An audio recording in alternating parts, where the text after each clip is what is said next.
Fulda BTV, TV-nya umat Islam. Bismillahirrahmanirrahim. Assalamualaikum warahmatullahi wabarakatuh. Alhamdulillahirabbil alamin wa bihi nasta'in ala umurid dunya waddin. Wassalatu wassalamu ala khatimil anbiya wal mursalin wa ala alihi wa sahbihi wa man tabi'ahum bi ihsanin ila yaumiddin. Amma ba'du.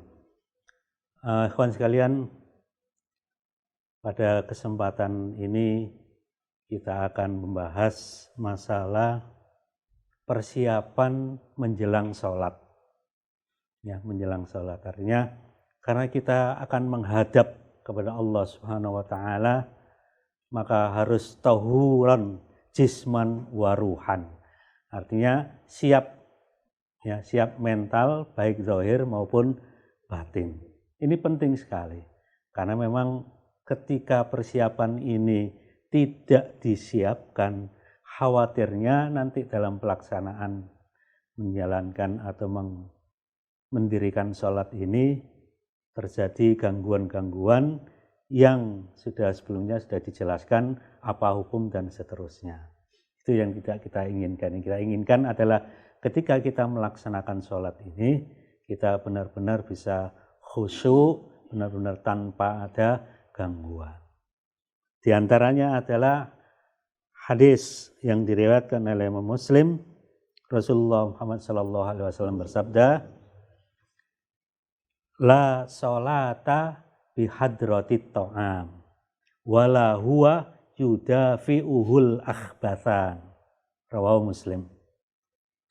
Tidak ada sholat, maksudnya sholat nanti akan terganggu. Kapan? Ketika hidangan makanan sudah siap. Artinya kalau mau sholat jangan dalam keadaan lapar. Nah itu begitu mafhumul muwafaqohnya dari hadratut ta'am itu begitu artinya begitu. Jadi tapi real juga benar, artinya ini sudah komat, sego kebulinya sudah datang. Nah, maka boleh, artinya sholatnya ditunda sebentar karena memang lapar, butuh. Nah, jangan sholat dengan perasaan lapar, nanti tidak khusyuk, yakin tidak khusyuk. Apalagi kalau cacing-cacing ini sudah bersuara nanti. Kalau 1-2 orang, banyak orang nanti jadi orkes. Nah, artinya ketika hidangan sudah ada di hadapan, ayo disantap terlebih dahulu, baru setelah itu melaksanakan sholat. Yang selanjutnya, wala huwa yudafi'uhul akhbathan. Jangan sampai menahan buang air kecil dan buang air besar. Tidak boleh. Ya. Kondisi kebelet sholat, tidak jadi sholat. Yakin, karena apa? Akan mikir ke kamar mandi, ke belakang dan seterusnya, belum nanti perutnya mules dan seterusnya. Nah, maka dua hal ini sangat-sangat diperhatikan dalam artian ketika akan melaksanakan mendirikan sholat, maka dua hal ini betul-betul harus diselesaikan sebelum sholat ditunaikan. Syekh Utsaimin juga menyampaikan yang ketiga, artinya kentut juga berlaku hukumnya sama seperti ini. Tapi jumhurul ulama mengatakan kalau untuk masalah yang ketiga atau kentut ini hukumnya adalah makruh. Ya, jadi menahan kentut waktu sholat itu jumhurul ulama masih bilang makruh. Sedangkan Syekh Utsaimin tidak. Nah, artinya sama kedudukannya atau sama hukumnya dengan yang buang air besar dan buang air kecil juga. Demikian juga dengan ketika mendengarkan khutbah Jumat. Ya, ketika mendengar khutbah Jumat itu ada larangan yang perlu kita indahkan. Ya. Dari Mu'adz bin Anas radhiyallahu anna Rasulullah sallallahu alaihi wasallam naha anil habwah yaumal jumu'ati wal imam yakhtub. Itu julus jalsatul habwah. Rasulullah melarang jalsatul habwah. Jalsatul habwah itu seperti apa?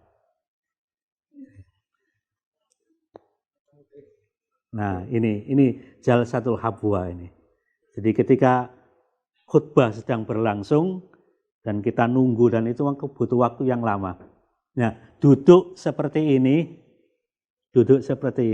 dilarang oleh Rasulullah Sallallahu Alaihi Wasallam. Saya baca kenapa kok duduk begini saja kok tidak boleh? Nah, ternyata kondisi seperti ini itu akan cepat membatalkan wudhu atau toharo yang kita punyai. Nah, kalau sudah disibukkan dengan wudhu lagi dan seterusnya, maka nanti akan ketinggalan khutbah, akan ketinggalan mendengarkan khutbah dan lain sebagainya. Maka posisi duduk yang seperti ini dilarang ketika mendengarkan khutbah Jumat.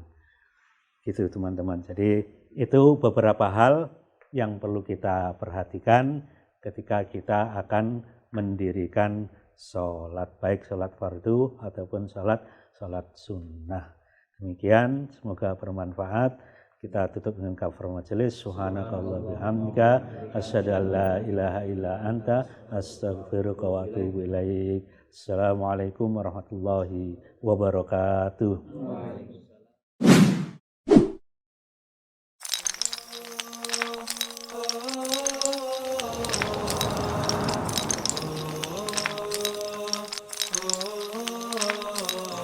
Fulda TV, TV-nya umat Islam.